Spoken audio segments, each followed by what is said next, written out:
Semua siswa kelas 7 hingga kelas 9 wajib hafalan ayat Al-Quran setiap pagi dengan membuat kelompok yang terdiri dari 20 orang. Kegiatan hafalan berlangsung selama 10 hingga 20 menit sebelum pelajaran dimulai. Tujuan One Day One Ayat agar siswa bisa menghafal satu ayat Al-Quran setiap hari tanpa memerlukan waktu khusus. Dengan demikian dalam 1 bulan siswa bisa menghafal 30 ayat Al-Quran. Inti dari penerapan One Day One Ayat agar siswa memiliki karakter yang baik dan menjadi generasi penerus yang beriman dan Kalau berakhlak. misalnya mungkin ayatnya agak panjang, mungkin dalam sekali pertemuan itu kita bisa sampai 2 ayat. Nah, jadi sistemnya terbimbing, jadi ada guru setiap kelompok, kita buat kelompok. Setiap guru itu setiap kelompok itu ada guru yang mengawasi. Setiap anak wajib melakukan hafalan ayat Al-Quran setiap hari. Harapan kedepannya siswa bisa menghafal Al-Quran tanpa membutuhkan waktu khusus yang mana bisa mengganggu proses belajar mengajar.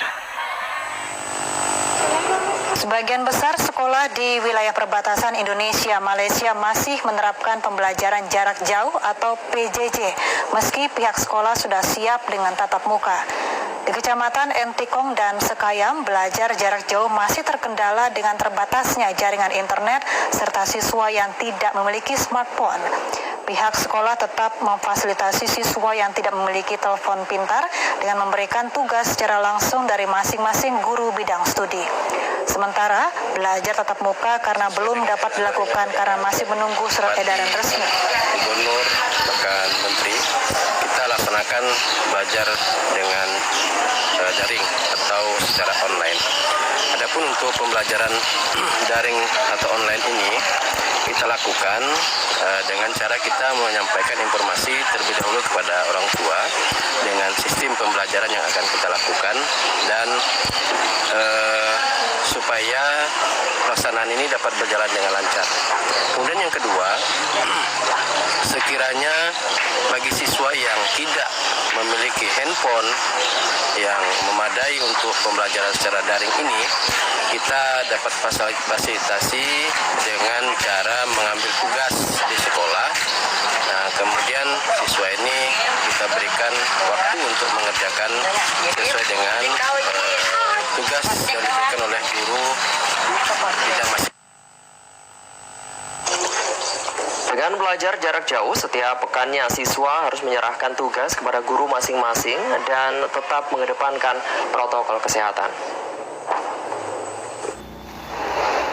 Selama pandemi COVID-19, sekolah di perbatasan masih melaksanakan tatap muka secara terbatas sesuai dengan protokol kesehatan yang dihimbau pemerintah. Siswa juga diharuskan menerapkan protokol kesehatan sebelum mengikuti pembelajaran tatap muka, mencuci tangan, menggunakan masker, dan pemeriksaan suhu tubuh. Jika siswa ada yang suhu tubuhnya di atas normal, tidak diperkenankan untuk mengikuti pembelajaran tatap muka. Kepala MTS Negeri 2 Sekayam Kaspul Anwar mengatakan, persyaratan untuk menggelar PTM terbatas yang utama ada surat rekomendasi dari orang tua, siswa, dan Satgas COVID-19 Kecamatan. Selama PTM digelar sejak 3 bulan lalu tidak ada kendala yang dihadapi guru maupun siswa yang melaksanakan PTM. Selama ini sebelum PTM dilaksanakan, siswa belajar secara daring di mana banyak kendala dihadapi di perbatasan, terutama masalah jaringan internet bagi siswa yang berada di pedalaman. Sejak pembelajaran tatap muka dilaksanakan, guru bisa berinteraksi dengan siswa kendati belum sepenuhnya berjalan normal karena jumlah siswa mengikuti PTM hanya 50% dari total siswa di sekolah. Selain itu, setiap sesi PTN hanya 2 jam diperbolehkan. Dengan mereka datang harus memakai masker, kemudian mencuci tangan dan mengecek suhu tubuh sebelum dimulainya aktivitas kegiatan belajar mengajar di MTSN Negeri 2 Sanggau ini. Kemudian sebagai informasi bahwa salah satu yang harus dilakukan oleh tenaga pendidik dan kependidikan, kita dianjurkan untuk melaksanakan vaksinasi dan alhamdulillah untuk guru ini alhamdulillah sudah mencapai 99%. Yang satunya itu karena memang ada gejala penyakit yang diinformasikan tidak bisa divaksin. Kepala MTS Negeri 2 Sekayam Kaspul Anwar mengatakan, PTM sangat membantu proses belajar dan mengajar di mana selama kurang lebih 2 tahun hanya belajar daring. Siswa dan tenaga pendidik di perbatasan juga telah mendapatkan vaksinasi COVID-19, meskipun belum 100% karena masih ada siswa dan guru yang dalam proses daftar tunggu vaksin COVID-19.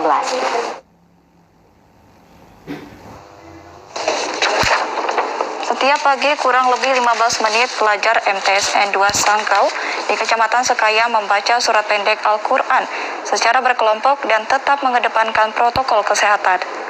Membaca ayat pendek Al-Quran menjadi agenda rutin setiap pagi sebelum pelajaran dimulai dengan harapan siswa bisa hafal dan membentuk akhlak siswa.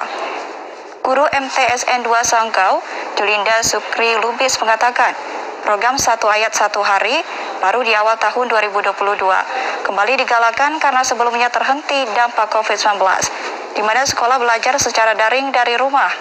Dengan membaca 1 ayat 1 hari, diharapkan siswa bisa menghafal 30 juz Al-Quran setelah tamat dari MTSN 2 Sanggau. Proses belajar tatap terbatas ini, karena terbatas tentu saja anak-anak melakukan pembelajaran seperti biasa. Setiap paginya kami di sekolah ini mengadakan kurang lebih 15 menit. Anak-anak akan menghafal di lapangan dengan kelompoknya masing-masing, kelompok kecil dengan tentu saja satu orang guru pendamping.